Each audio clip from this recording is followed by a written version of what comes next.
Hi everyone, आप सभी का फिर से स्वागत है मेरे इस नए वीडियो में। इस वीडियो में आप लोगों को ताजमहल के ऐसे 10 बातों को बताएंगे जिसे जानकर आप हैरान रह जाएंगे। तो चलिए बिना किसी देरी के इस वीडियो को शुरू करते हैं। होगी इस दुनिया में एक से बढ़कर एक इमारतें, लेकिन ताजमहल जैसी कोई नहीं, क्योंकि इस महल में एक बादशाह ने अपने दिल को दफन किया है।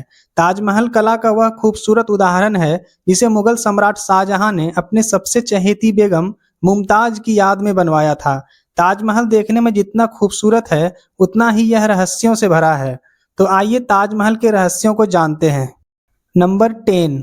आप लोग ताजमहल के चारों तरफ 4 खड़े मीनार देखे होंगे। ये चारों मीनारें एक दूसरे के आमने सामने हैं, लेकिन इस मीनार में खास बात यह है कि ये चारों मीनारें बिल्कुल सीधी खड़ी नहीं है, बल्कि यह बाहर की तरफ हल्की झुकी हुई है। इसे ऐसा इसलिए बनाया गया ताकि भूकंप जैसी आपदा आ जाने पर अगर गिरे भी तो बाहर की तरफ गिरे, जिससे खूबसूरत ताजमहल को कोई नुकसान ना पहुंचे।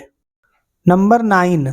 ताजमहल का निर्माण 1631 में शुरू हुआ था और 1653 में लगभग 22 साल तक 20,000 मजदूरों की कड़ी मेहनत से इस खूबसूरत इमारत को तराश कर बनाया गया था। ताजमहल को बनाने के लिए हर चीज को बिल्कुल परख कर चुना गया था। ताजमहल के दीवारों पर जो नक्काशी देखे होंगे, इसकी तकनीक इटली के कारीगरों से सीखी गई थी। संगमरमर को तराशने वाले कारीगर उज्बेकिस्तान से बुलाए गए थे। संगमरमर पर कैलीग्राफी करने वाले कारीगर ईरान से बुलाए गए थे और पत्थर को तराशने वाले कारीगर बलूचिस्तान से बुलाए गए थे। नंबर 8। जब 1857 की क्रांति हुई थी तो अंग्रेजों ने ताजमहल को काफी नुकसान पहुंचाया था। अंग्रेजों ने ताजमहल के दीवारों से कई कीमती रत्नों को खोदकर निकाल लिया था। नंबर 7। ताजमहल के ऊपर जो एक गुंबद है, उसमें जो कलश लगा है वह एक जमाने में सोने का हुआ करता था, लेकिन 19वीं सदी में सोने के कलश को बदलकर कांसे का कलश लगा दिया गया। नंबर 6। ताजमहल को बनाने के लिए सफेद संगमरमर राजस्थान के मकराना से लाया गया था। जेड और क्रिस्टल को चाइना से मंगवाया गया था। लेपिस और लेजली को अफगानिस्तान से मंगवाया गया था और कार्नेलियन को अरब से मंगवाया गया था। कुल मिलाकर 28 बेशकीमती रत्नों को दुनिया के अलग अलग देशों से मंगवाकर सफेद संगमरमर में जोड़ा गया। इन सब चीजों को विदेश से आगरा लाने में 1000 से भी ज्यादा हाथियों का इस्तेमाल किया गया था। नंबर 5। कई देशों में ताजमहल की नकल पर इमारतें मौजूद हैं, जैसे बांग्लादेश, चीन, कोलंबिया। साथ ही इंडिया में भी एक इमारत मौजूद है जिसका नाम है बीबी का मकबरा। यह इमारत महाराष्ट्र के औरंगाबाद में है। इसे मुगल बादशाह आजम शाह ने अपनी मां दिलरस बानो की याद में बनवाया था। इसे ताजमहल के तर्ज पर बनवाया गया था। इस मकबरा का सिर्फ गुंबद ही संगमरमर का है, बाकी का निर्माण प्लास्टर से किया गया है। नंबर 4। ताजमहल की सबसे ज्यादा लोकप्रियता इसके कंस्ट्रक्शन से जुड़ी प्रेम कहानी से है। शाहजहां ने अपनी बेगम मुमताज की याद में इसे बनवाया था। मुमताज का असली नाम अर्जुमंद बानो बेगम था। शाहजहां ने ही उसे मुमताज महल नाम दिया था। मुमताज की 38 साल की उम्र में अपनी 14वीं संतान को जन्म देते समय मौत हो गई थी।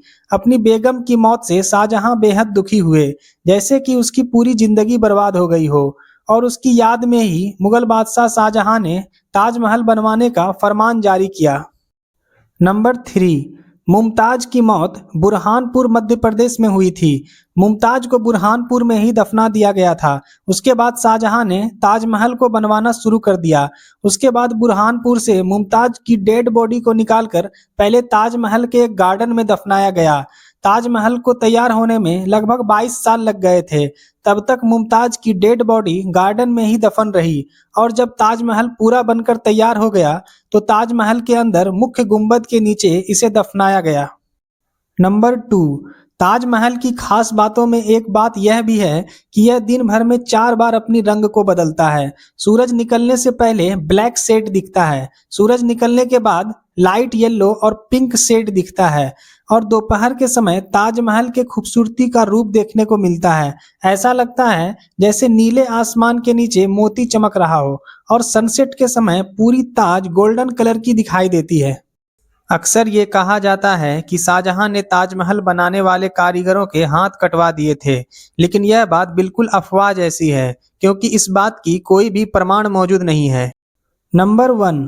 शाहजहां जानते थे ये दौलत, ये शोहरत, ये ताकत सब एक दिन खत्म हो जाएगा। उन्होंने सोचा कुछ ऐसी यादगार चीज बनाई जाए जो हमेशा याद रहे, और इसने अपनी पत्नी की याद में ताजमहल बनवाया। आज के समय में वो बादशाह नहीं रहे, वो हुकूमत नहीं रही, ये सब खत्म होने से जमाने गुजर गए।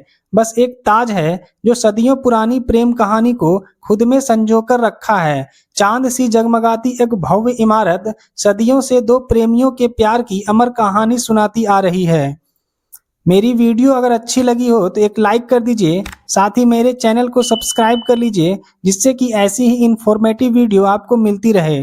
फिलहाल के लिए इतना ही, मिलते हैं किसी अगले वीडियो में, तब तक के लिए जय हिंद, वंदे मातरम।